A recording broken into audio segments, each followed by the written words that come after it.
All right, so desires are fine, okay? I talk a lot about desirelessness, okay? And for the awakening process, we need to hit that desirelessness, okay? Because we're so full of desire, wanting this, wanting that,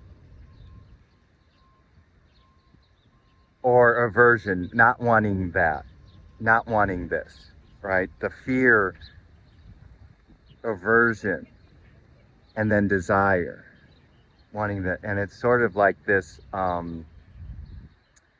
sort of like force field of like a Pac-Man, you know, the Pac-Man,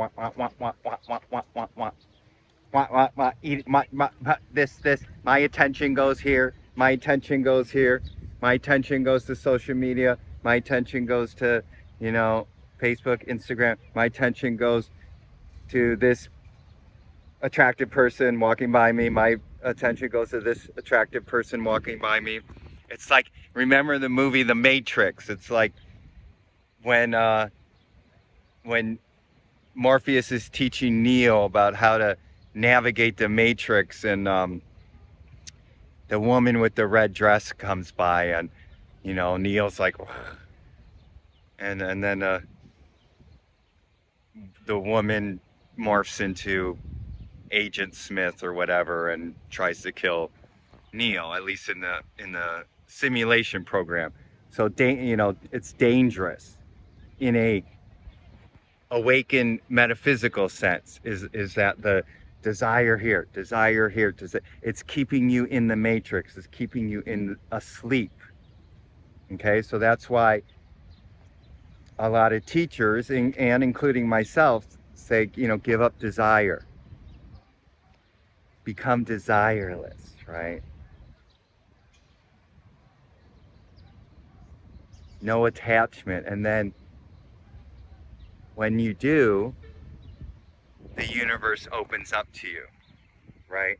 Because your mind, even on in your emotions, because you could crave things, keep you lost in samsara, keep you lost in this. So that's why desire, quote unquote, is not a good thing for awakening, right? So post awakening, you know, those desires get curbed and channeled into beneficial desires, right? So that you're not attached to, right? You know, and we could still play with desire. I mean, creation is desire and action. I mean, if no, you know, sex is a part of desire, you know. If nobody had, you know, if there was no desire for sex, and you know, we wouldn't be here, right? Creation is a form of desire. Creating this YouTube video, I had some desire in there. I mean, it wasn't like, I gotta make this video, get out of my way. All the people in the background, you're ruining my shot. You know, the wind, stop the wind. The universe, the sun is now behind a cloud. Darn it, I want the, you know, it's not like this. It's just, you know, but there was a desire to shoot this video. Okay. So, and so you could go a little overboard with desireless. And yes, I admit, I totally have done that. Okay. But I needed to go on it. It's my path. And if some of you need to go on, it's your path. But I'm just, for some of you out there, you might, there are people on the path who overanalyze everything spiritual teachers say and try and follow them to a T. Okay. Especially ones who might not be as nuanced or not have the wisdom. You know, they might be like be desireless all the time. And you're kind of just like, okay, I'm desireless. And then you're kind of like a walking zombie, like, a zombie without desires. Because, even Night of the Living Dead or zombies, I don't know what that show is, The Walking Dead, they have desire for human flesh and eating them, which is actually kind of funny if you think about it. Why, if you're a zombie, why do you need human flesh? Anyways, but there's desire. And, all movies and stories, there's a desire to become whole, or to there's chaos in the beginning, and you try to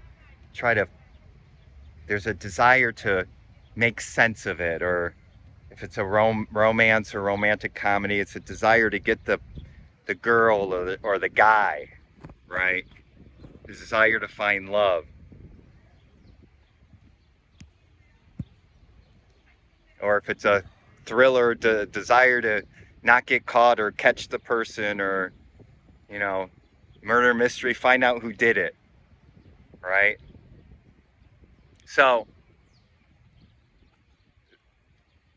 there are, so there can be healthy desires, and obviously, especially in egoic consciousness, we got a lot of bad desires, bad desires.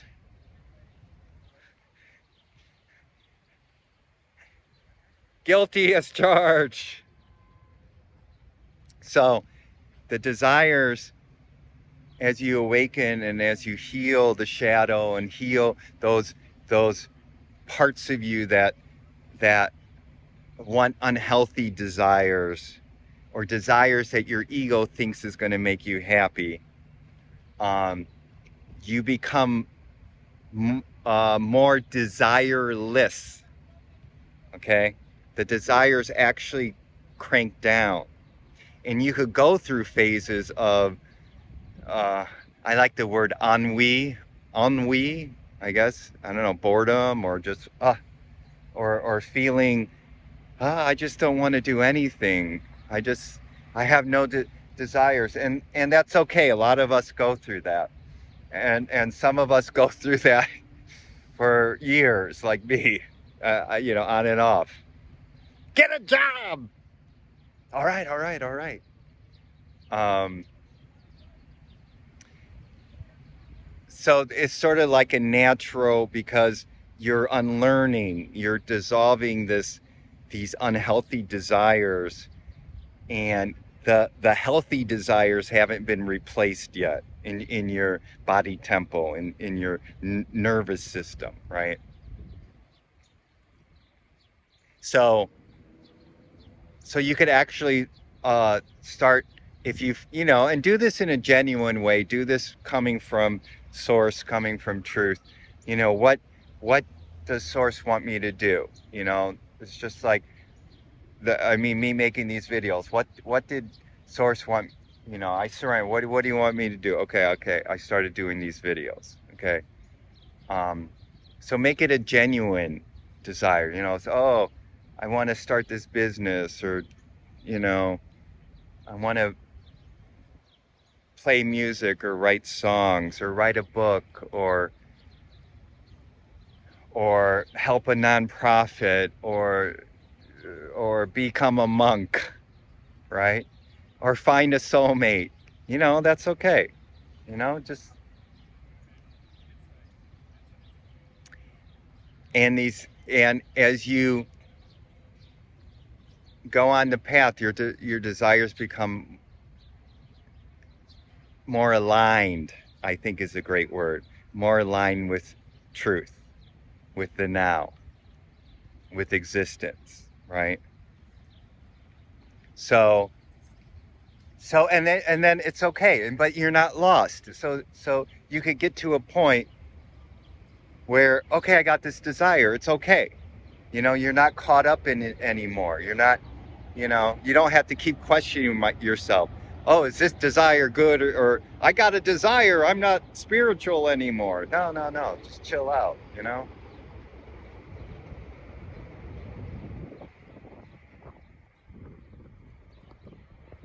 It's okay as long as your heart is beating, as long as you're breathing, you're gonna have some kind of desire.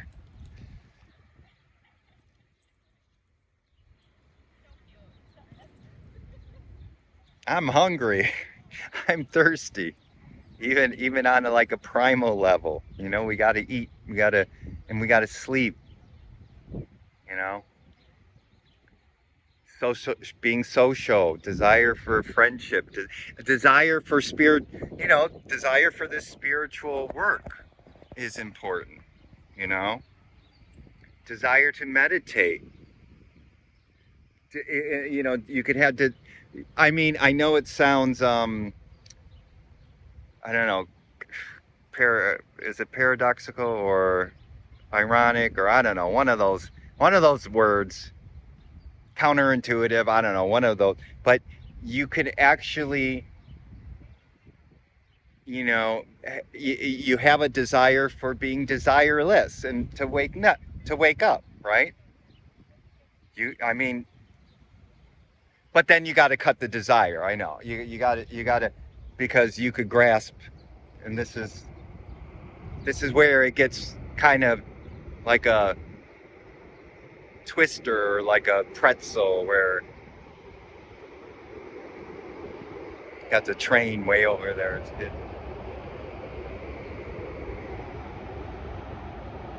Where you So you could have a desire to awaken, and that's very healthy, and being a seeker and everything. But you could be I'm desire to be desirelessness. Okay, uh, it's like this obsession that you have.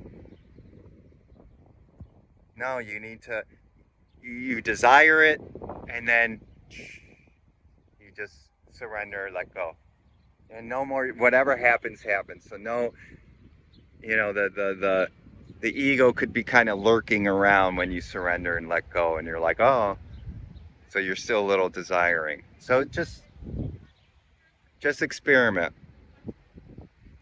But yeah, so I just wanted to say it's okay to have desires, and as you start having more healthy desires and awaken and go on the path and heal pain bodies and shadow and gain wisdom and blah blah blah blah, you'll sense like, okay, this desire is okay. It's okay, and I'm not lost in it. Most of us, before we awaken, we're lost in the desire. The desire is us. Okay, if that makes sense. We get lost. I gotta, it's like, you ever, like, I mean, I'm thinking back, I kind of remember, it's like, okay, I got this desire, and it's like this desire just like overtakes you like a monster. It's like, I'm desire to, you know, date this woman, or, get this job, or be somebody special, or just fill in the blank, and this desire consumes you, and it's like you become that desire. That's why a lot of people, when they fulfill a certain desire, they might have a brief, yeah, I got it, but then there's a big come down, right? There's a letdown, because after they got it, they were they they were so invested, and they were so identified. That's the key. They were identified with the desire, that that after, getting the relationship, getting the house, getting the whatever desire, after they get it, there's a letdown, and they get depressed or sad or dissatisfied, or like, it's not what I thought it was going to be, because they were into identified with that desire. It was them, and then that was there no longer, and then the old ego habits come up, and they kind of find problems with whatever they desired. Okay, so I think that's pretty good. I think that's it. So, but desirelessness is a key to awakening. Okay, so it's okay to go through a period of being desireless, without getting too like zombie-ish or too like dude or slacker. I guess that's a good word, slacker. You know, from a former slacker. So, but just you'll figure it out. You'll figure it out somehow. Just keep surrendering and it'll work out. It'll work out in the end anyways. But maybe this could be helpful to some of you.